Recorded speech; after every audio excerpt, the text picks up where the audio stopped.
Good morning class. आज हम लोग अपनी पाठ्य पुस्तक स्पर्श भाग 2 के गद्य खंड का जो तीसरा पाठ है तंतारा वामीरो कथा, इस पाठ को पढ़ेंगे और इसके लेखक हैं लीलाधर मंडलोई जी। यह एक अत्यंत रोचक कथा है, तो हम कथा की ओर आगे बढ़ेंगे। अंडमान द्वीप समूह का अंतिम दक्षिणी द्वीप है लिटिल अंडमान। यह पोर्ट ब्लेयर से लगभग 100 किलोमीटर दूर स्थित है। इसके बाद निकोबार द्वीप समूह की श्रृंखला आरंभ होती है, जो निकोबार जनजाति की आदिम संस्कृति के केंद्र है।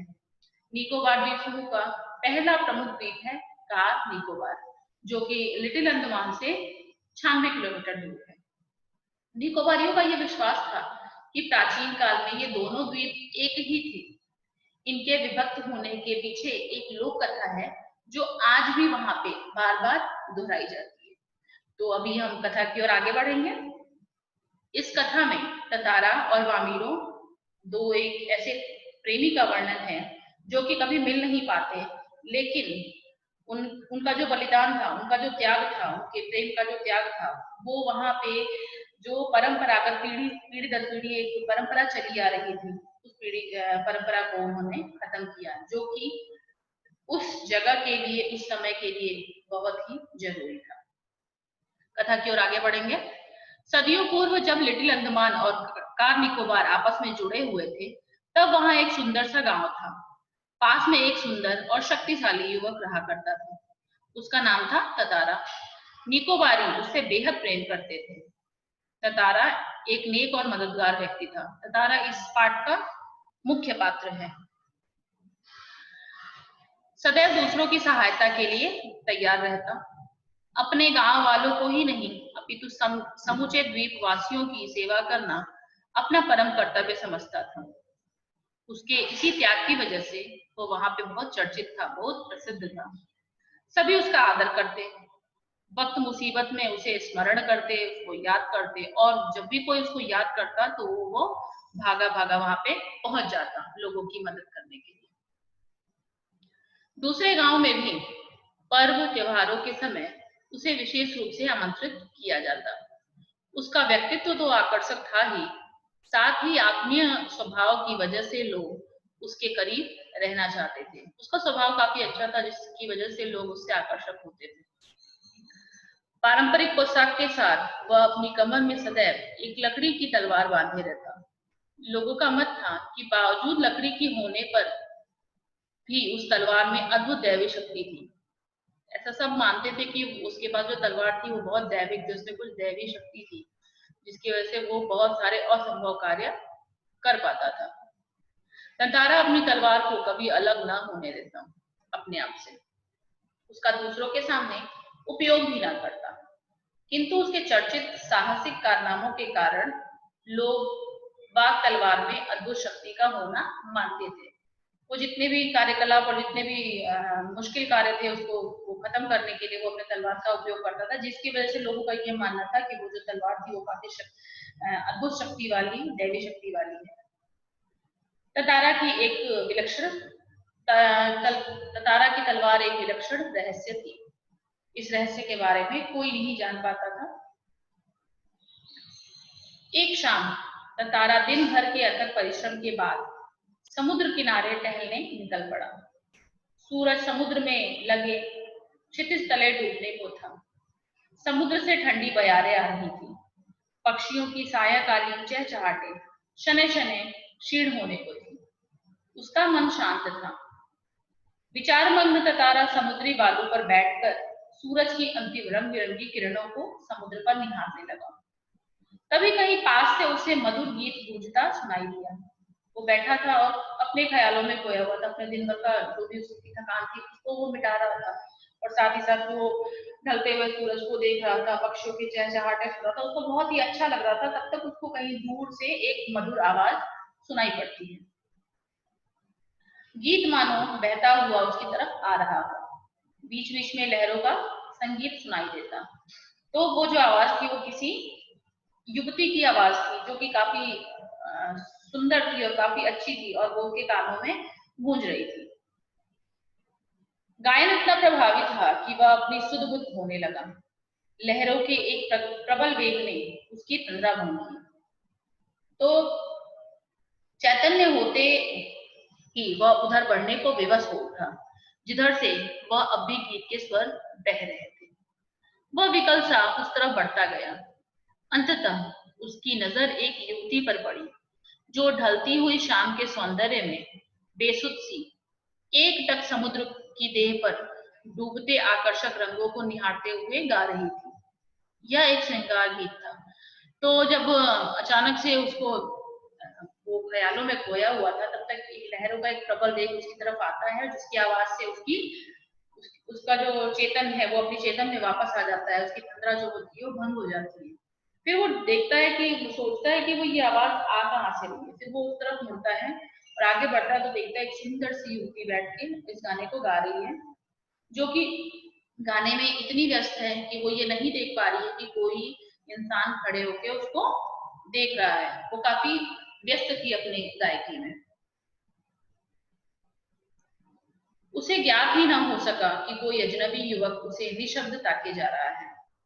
एकाएक एक ऊंची लहर उठी और उसे भिगो गई।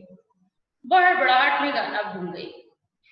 इसके पहले कि वह सामान्य हो पाती, उसने अपने कानों में गूंजती गंभीर आकर्षक आवाज सुनी।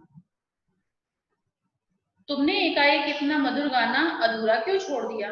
ततारा ने उससे पूछना शुरू किया। ततारा ने विनम्रता पूर्वक कहा। अपने सामने एक सुंदर युवक को देखकर वह विस्मित हुई। वो अचकचा गई। उसके भीतर किसी कोमल भावना का संचार हुआ, किंतु अपने को संयत कर उसने बेरुखी के साथ जवाब दिया। अभी तक वामिरो कहती है, वो युवती कहती है, पहले बताओ तुम कौन हो? इस तरह मुझे घूरने और इस असंगत प्रश्न का कारण अपने गांव के अलावा किसी और गांव के युवक के प्रश्नों का उत्तर देने को मैं बाध्य नहीं हूँ, ये तुम भी जानते हो। तो वो युवती से पूछता है कि तुम इतना मधुर जो गा रही थी वो तुमने गाना क्यों बंद कर दिया? तो वो इसका जवाब देने से पहले वो ये पूछते कि तुम बताओ तुम कौन हो, मुझसे ऐसे आके बात कर रहे हो। उनको पता है कि हमारे गांव की परंपरा क्या है, हम दूसरे गांव के लोगों से बात नहीं कर सकते और तुम मुझसे ऐसे सवाल पूछ रहे हो, तो पहले ये बताओ कि तुम कौन हो? ततारा मानो सुबुद्ध खोए हुए था। जवाब देने के स्थान पर उसने पुनः अपना प्रश्न दोहराया। वो उस युवती की बात को सुन ही नहीं रहा था। वो बस ये जानना चाह रहा था कि ये युवती कहाँ की है और कौन है ये, उसका वो नाम जानना चाहता था, उसके बारे में जानना चाहता था। तुमने गाना क्यों रोक दिया? गाओ, गीत पूरा करो। सचमुच तुमने बहुत सुरीला कंठ पाया है, ये ततारा ने उस युवती से कहा। तो युवती का जवाब था, यह तो मेरे प्रश्न का उत्तर ना हुआ। फिर वो बोलता है, सच बताओ तुम कौन हो? लपाती गांव में तुम्हें कभी नहीं देखा। लपाती गांव, जो युवक था वो पासा गांव का था और जो युवती थी वो लपाती गांव की थी। ततारा मानो सम्मोहित था। उसके कानों में युवती की आवाज ठीक से पहुंच न सकी। उसने पुनः विनय की, तुमने गाना क्यों रोक दिया? गाओ ना। वो कुछ भी सुनने को तैयार नहीं था। उसको बस उस युवती का गाना फिर से गाना था, उस युवती के बारे में ही बस जानना था। वो उसकी बात को बिल्कुल सुन नहीं रहा था। वो पूरी तरह से सम्मोहित हो चुका था। युवती झुंझला उठी। वह कुछ और सोचने लगी। अंततः उसने निश्चय पूर्वक एक बार पुनः लगभग विरोध करते हुए कड़े शब्दों में कहा, ढीठता की हद है। मैं जब से परिचय पूछ रही हूँ और तुम बस एक ही राग अलाप रहे हो। गीत गाओ, गीत गाओ। आखिर क्यों? क्या तुम्हें गांव का नियम नहीं मालूम? वो पूरी तरह से झुंझला गई थी। उसको पूरी तरह से ये परेशानी हो रही थी कि ये कौन है और ये मेरे गांव का नहीं है और ये मुझसे बातें कर रहा है, जो कि मेरे गांव में बिल्कुल निषेध है। बिल्कुल ये चीज की मनाही है कि मैं किसी और गांव के लोगों से बात नहीं कर सकती थी। इतना बोलकर वह जाने के लिए तेजी से मुड़ी। ततारा को मानो कुछ होश आया। उसे अपनी गलती का एहसास भी हुआ। वह उसके सामने रास्ता रोक कर मानो गिड़गिड़ाने लगा, मुझे माफ कर दो। जीवन में पहली बार मैं इस तरह विचलित हुआ हूँ। तुम्हें देखकर मेरी चेतना लुप्त हो गई थी। मैं तुम्हारा रास्ता छोड़ दूंगा, बस अपना नाम बता दो। ततारा ने विवशता में आग्रह किया। उसकी आंखें युवती के चेहरे पर केंद्रित थी। उसके चेहरे पर सच्ची विनय थी।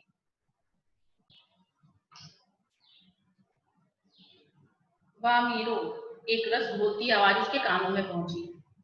वामीरो वामीरो, वाह कितना सुंदर नाम है। कल भी आओगी ना यहाँ? ततारा ने याचना भरे स्वर में कहा। तो वामीरो ने बोला, नहीं, शायद कभी नहीं आऊंगी। उसने अन्य मनस्कता पूर्वक ये बात कही और झटके से लपाती की तरफ बेसुध सी दौड़ पड़ी। पीछे ततारा के वाक्य गूंज रहे थे। मतलब अमीरो उसकी बात को बिना कुछ जवाब दिए वहां से जाना ही ज्यादा जरूरी समझ रही थी, तो वहां से वो लपाती गांव अपने गांव की तरफ दौड़ चली। वामीरो, मेरा नाम ततारा है। कल मैं इसी चट्टान पर तुम्हारी प्रतीक्षा करूंगा, तुम्हारी बाट जोहूंगा, जरूर आना। जाते जाते उसने उसको अपना नाम भी बता दिया और वो वहां से भाग जाती है। वामीरो वहां पे रुकती नहीं है, सीधा भागती जाती है और ततारा उसको जाते हुए देखता रह जाता है। वामीरो घर पहुंचकर भीतर कुछ बेचैनी महसूस करने लगी। उसके भीतर ततारा से मुक्त होने की एक झूठी छटपटाहट थी। एक झल्लाहट में उसने दरवाजा बंद किया और मन को किसी और दिशा में ले जाने का प्रयास किया। कहीं ना कहीं वामीरो को भी ततारा ने आकर्षित किया था। कहीं ना कहीं वामीरो भी ततारा के प्रति आकर्षित हो चुकी थी। फिर उसने सोचा कि मैं अपना मन जो है वो दूसरे कार्यों में लगाऊं, लेकिन वो ऐसा नहीं कर पाई। बार बार ततारा का याचना भरा स्वर उसकी आंखों में तैर जाता। उसने ततारा के बारे में कई कहानियां सुन रखी थी। उसकी कल्पना में वह एक अद्भुत साहसी युवक था, किंतु आज जो ततारा उसके सम्मुख था वो एक अलग रूप में था। सुंदर, बलिष्ठ, किंतु बेहद शांत, सभ्य और भोला। मतलब अब तक उसने जो ततारा के बारे में सुना था, ततारा उससे थोड़ा अलग उसको नजर आया। उसका व्यक्तित्व कदाचित वैसा ही था जैसा वो अपने जीवन साथी के बारे में सोचती रहती थी, किंतु एक दूसरे गांव के युवक के साथ यह संबंध परंपरा के विरुद्ध था। अतएव उसने उसे भूल जाना ही बेहतर समझा, श्रेयस्कर समझा। किंतु यह असंभव जान पड़ा। ततारा बार बार उसकी आंखों के सामने था, निर्निमेष याचक की तरह प्रतीक्षा में डूबा हुआ। फिर किसी तरह से वो रात बीती। दोनों के हृदय व्यथित थे, दोनों के हृदय व्याकुल थे। किसी तरह आंच रहित एक ठंडा और उबाऊ दिन गुजरने लगा। दूसरा दिन हुआ और धीरे धीरे दिन भी बीतने लगा। शाम की प्रतीक्षा थी ततारा के लिए, मानो पूरे जीवन की अकेली प्रतीक्षा थी। उसके गंभीर और शांत जीवन में ऐसा पहली बार हुआ था। वह अचंभित था, साथ ही रोमांचित भी। दिन ढलने के काफी पहले वह लपाटी की उस समुद्री चट्टान पर पहुंच गया। वामीरो की प्रतीक्षा में एक एक पल पहाड़ की तरफ भारी थी। उसके भीतर एक आशंका भी दौड़ रही थी कि वो आएगी या नहीं आएगी। अगर वामीरो न आई तो वह कुछ निर्णय नहीं कर पा रहा था, सिर्फ प्रतीक्षारत था। बस आस की एक किरण थी जो समुद्र की देर पर डूबती किरणों की तरह कभी भी डूब सकती थी। उसको लग रहा था कि शायद वो आए, लेकिन उसको कहीं ना कहीं ये भी था कि वो मेरे गांव की नहीं है और वो युवती है, तो शायद डर के वो न आए। वो बार बार लपाती के रास्ते पर नजर दौड़ाता। अचानक से सहसा नारियल के झुरमुटों में उसे एक आकृति कुछ साफ हुई। कुछ और, कुछ और, धीरे धीरे वो आकृति और साफ होने लगी। उसकी खुशी का ठिकाना न रहा। सचमुच वह वामीरो थी। लगा जैसे वह घबराहट में थी, वो डरी हुई थी। वह अपने को छुपाते हुए आगे बढ़ रही थी, बीच बीच में इधर उधर दृष्टि दौड़ाना नहीं भूलती। फिर तेज कदमों से चलती हुई ततारा के सामने आकर ठिठक गई।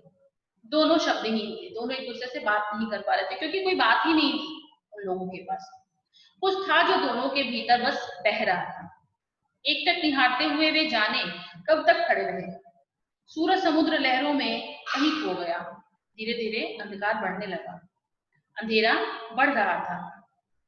अचानक वामीरो को सचेत हुई और घर की तरफ दौड़ पड़ी।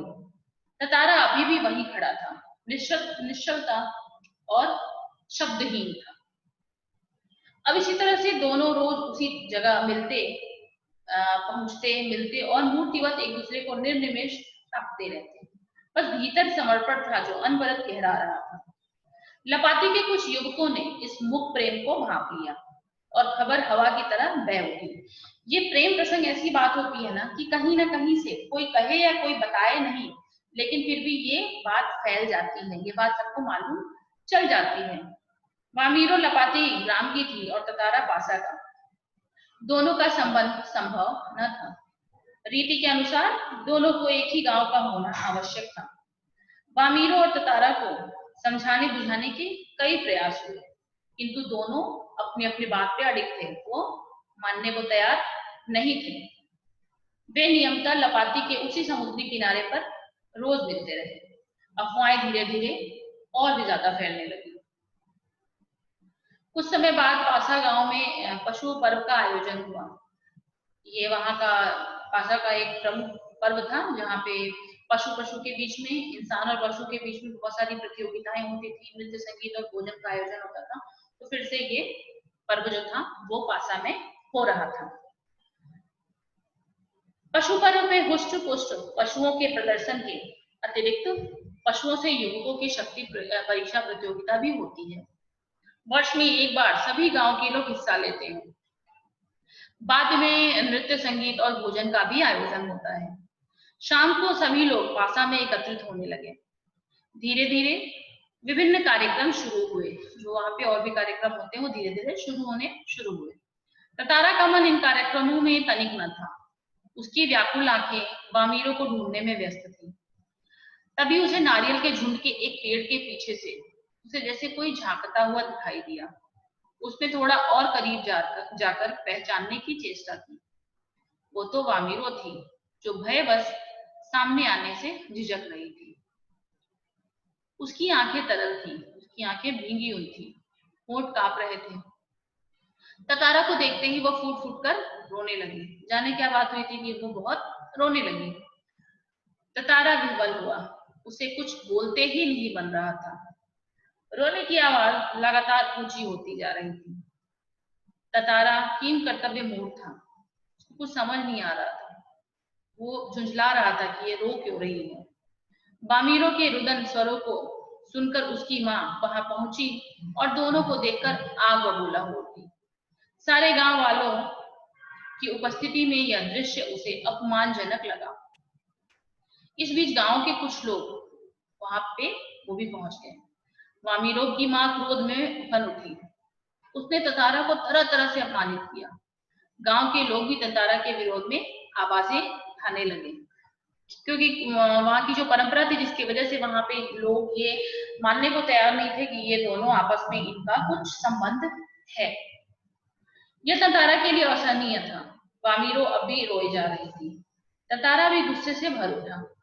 उसे जहां विवाह की निषेध परंपरा पर क्षोभ था, वहीं अपनी असहायता पर खींच। वामीरो का दुख उसे और गहरा कर रहा था। उसे मालूम न था कि क्या कदम उठाना चाहिए। अनायास ही उसका हाथ जो उसकी तलवार के मुंह पर जा टिका। क्रोध में उसने तलवार निकाली और कुछ विचार करता रहा। क्रोध इतना बढ़ गया, उसका लगातार अग्नि की तरह बढ़ रहा था। सारे लोग वहां पे सहम उठे, क्योंकि उसका तलवार जो था वो दैविक था। अब लोगों को ये लगा कि उसने तलवार पे हाथ रखी है, तो जाने अब वो क्या करे। एक सन्नाटा सा खिंच गया।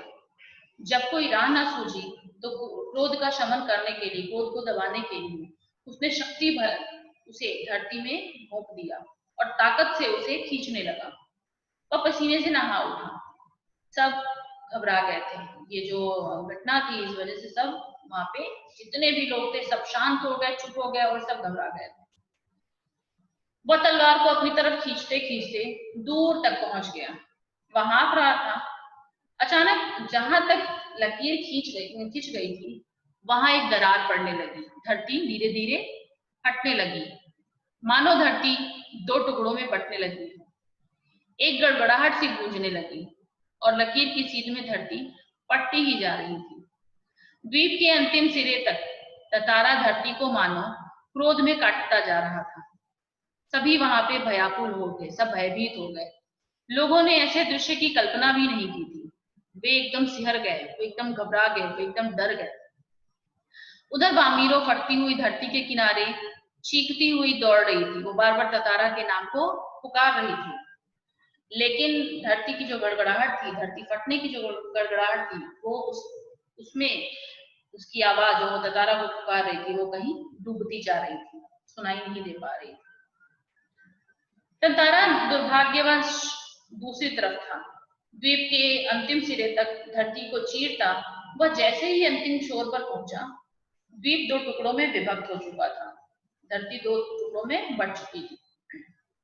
एक तरफ ततारा था और दूसरी तरफ वामीरो। ततारा को जैसे ही होश आया, उसने देखा कि उसकी तरफ का जो द्वीप है वो समुद्र में धंसने लगा है, समुद्र में वो घुसने लगा है। वह छटपटाने लगा। उसने छलांग कर दूसरा सिरा थामना चाहा, किंतु उसकी जो पकड़ थी वो ढीली पड़ गई। वह नीचे की तरफ फिसलने लगा और लगातार समुद्र की सतह की तरफ फिसल रहा था।